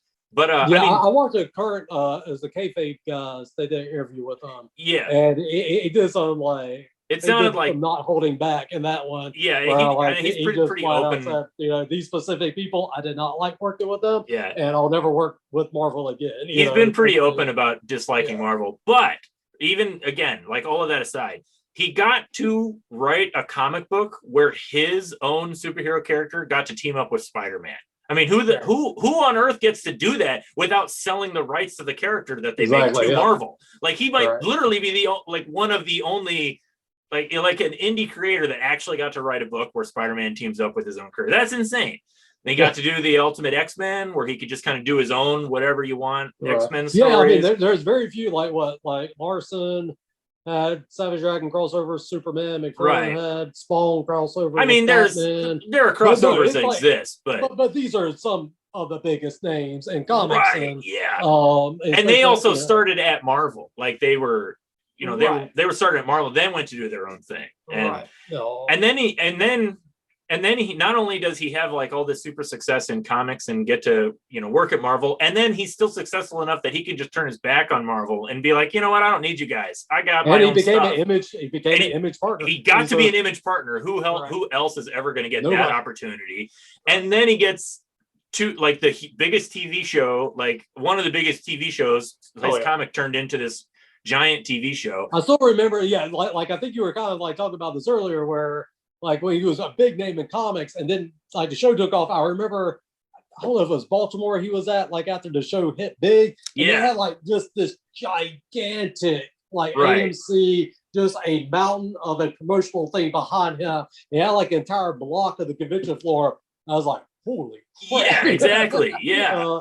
Versus like the year before when you had like a table or two, just like the kind of small setup. You're like, okay, that's what happens when you got that big money behind you. There, exactly, And now the icing on the cake is that he's getting a beautifully rendered animated adaptation of his superhero comic, which is again like I think what every comic book artist dreams of, that their comic could eventually become a cartoon or an animated, especially people now, because there's such a crossover love between like anime and comics. And I remember I was actually talking with Rebecca because she's a big anime fan. But she's not a fan of violence. And so like I kind of have a feeling she wouldn't like the show, but I was talking to her earlier because I just finished episode 3 last night. I was like, I can warn you when the violent parts are coming up because I think you would enjoy it because it has a lot of sensibilities that the anime I've seen that I like has. And like I think like I was like, especially because she's familiar enough with the comics, and like I know that she'll love the characters because she's read the comics on and off that when I was reading them. So like she knows who's like Adam Eve and Battle Beast, and most of the main characters are and but just because there's definitely this flavor to the show where like I think it has that same type of appeal that the really good anime has.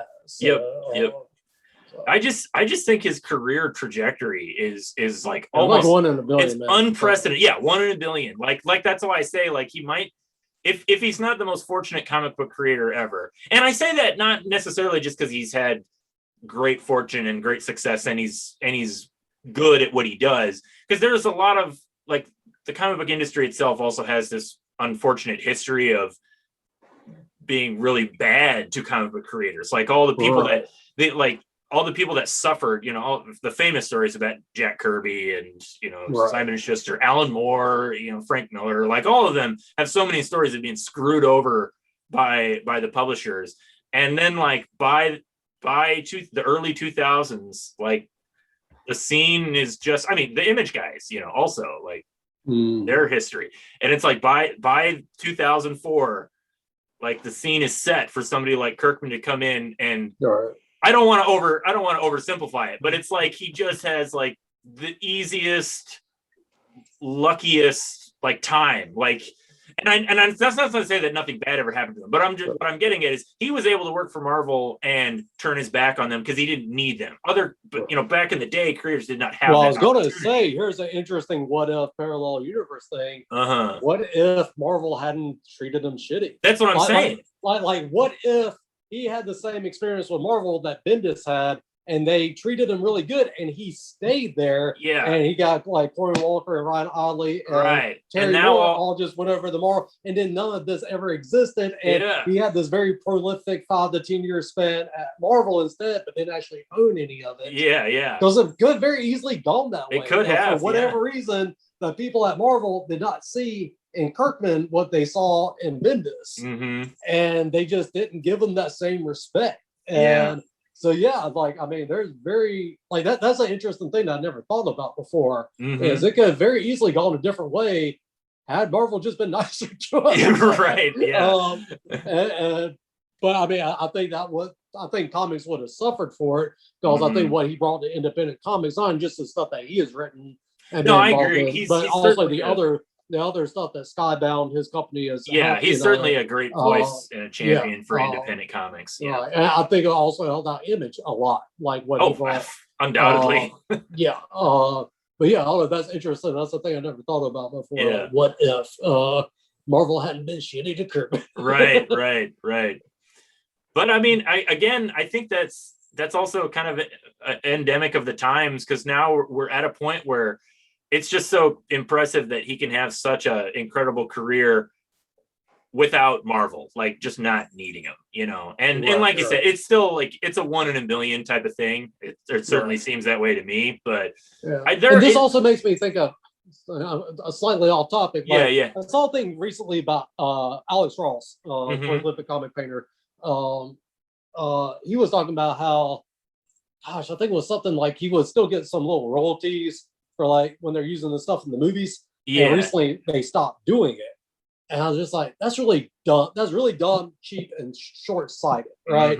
And that got me thinking about, on a broader sense, like the short-sightedness that a lot of these bigger companies can have on this stuff. Where, for sure, because it's not just that you're treating this creator badly; everyone else finds out. Exactly. And that will make somebody pull like a Kirkman and be like, I would rather keep the stuff for myself and take the gamble on making myself, because I don't trust y'all if I see y'all aren't taking care of the other people. Exactly. One is the right thing to do. Take care of the people who help make these empires, because I mean, Disney and Warner Brothers, it costs them nothing. It provides so much goodwill.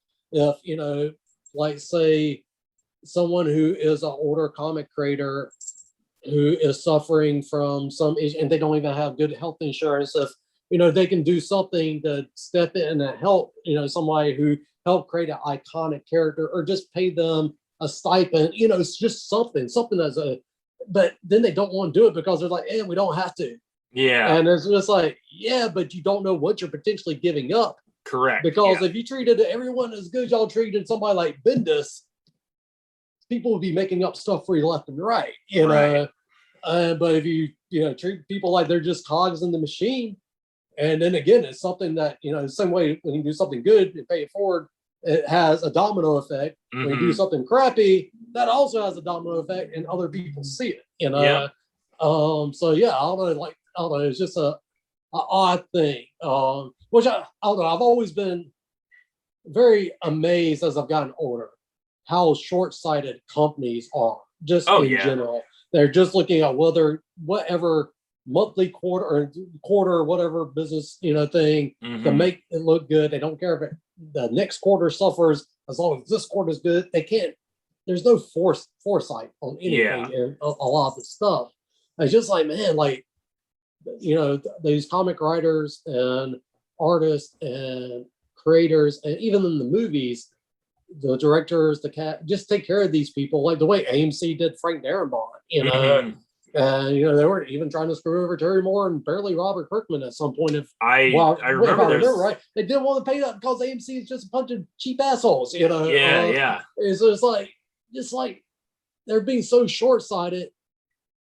But then you look at AMC now, First, I was reading on, I think, Reddit, where people were talking about like 10 years ago, they had like Breaking Bad and Mad Men and Walking Dead, and they seemed very prolific in that they were, and now they still only have Walking Dead. And that's kind of, you know, not what it was at one point because they did not manage it well, you know. Yeah. But like, I imagine a lot of people looked at the way AMC treated Frank Darabont or somebody. It's like, I'll go make a deal with somebody else, you know. And apparently, like with Breaking Bad, it was Vince Gilligan's production company that actually produced it, and AMC just licensed it. Oh, so they didn't actually have any creative control over that show. Yeah. So Frank Darabont got to make Vince Gilligan got to make all the calls on when that show ended. Like AMC could not interfere on that. Yeah. Of course, if they could, we would be on season 15 or whatever. Right. And they would have, you know, brought Walter White back from the dead. Yeah. It'd be like the Walter White Walking Dead over there or something. But yeah, I don't know. It's just the short-sightedness of these companies is just always mind-boggling. Just take care of the people that make the stuff, have some goodwill, and you never know what's going to bring you in the future, you know. Yeah. Or or you're going to miss out on somebody as prolific as Kirkman. But it's like they don't see that, you know. So, but yeah. So. Well, man, I think we're gonna wrap it there. We went almost 2 hours on this. So what? Yeah, I know. It's always funny on these things because I'm like, oh man, what am I going to find to talk about today? I know. And then I just ramble incoherently. Well, I think about that too. We really are going to finish, but it's just like, I think no, we got to match the Snyder Cut. 4 hours, 4-hour conversation. Now, I think part of it, like part of the reason I wanted to do this in the first place is just I'm a little starved for conversation with other comic creators, you know, and so it's just like, it's just nice to sit down and just chat about stuff, you know. So thank you. Thank you for doing we should probably do this off air as well. So, we need. I've been having that conversation since we had an actual chat. So that wasn't an email or something. So. Right. No, I've been talking with people about that too. It's like, you know, it's like, especially like working on creative projects, it's actually so much nicer having all like this technology like Zoom and whatnot to just be able to sit down and talk instead of doing the emails and stuff, because it's speaking easy. Of which, I do want to do that concerned with the other thing I was talking to you about. Sure. Yeah. Well, we'll call the episode here, and we can keep chatting about stuff if you want. Yeah. Okay. Well, sounds good. No big deal. So yeah, Chris. I guess, you know, maybe. We didn't really talk about this, but like where, like what social media stuff are you on? Like what would you like people to look for you on? Facebook, just my name, Chris McJunkin. Instagram as Junk Drawer Studio. And that's also my website, Junk Drawer Studio, because my last name's McJunkin. So I play on Junk. JunkDrawerStudio.com, and that's got kind of my hub for links to everything I have. So, you have like a store there where people can buy stuff? Yeah. I'm actually about to go work on that and kind of get that cleaned up. Oh, nice. The website is the name is indicative of the website. It's kind of well, like I was doing a podcast like this with another fellow named Russ, and some people were looking at my website after that, and they're like, there's a lot on this. I'm like, yeah, I probably need to scale it back. But I got a store. I got links to Instagram and Facebook and all that stuff. All right, cool. Well, I'll put the links down in the description for the video, and people can find your stuff. Awesome. All right. Hey, everybody. Aaron Walther here, just reminding you that if you like this podcast, please subscribe to the channel. Also, head over to secondthoughtcomics.com to stay up to date on the various comics that I write. For a limited time, I'm giving away a free PDF of my latest graphic novel, The Amoral Stingray. All you have to do is sign up to the Second Thought Comics newsletter. Link is in the description. Thanks for reading.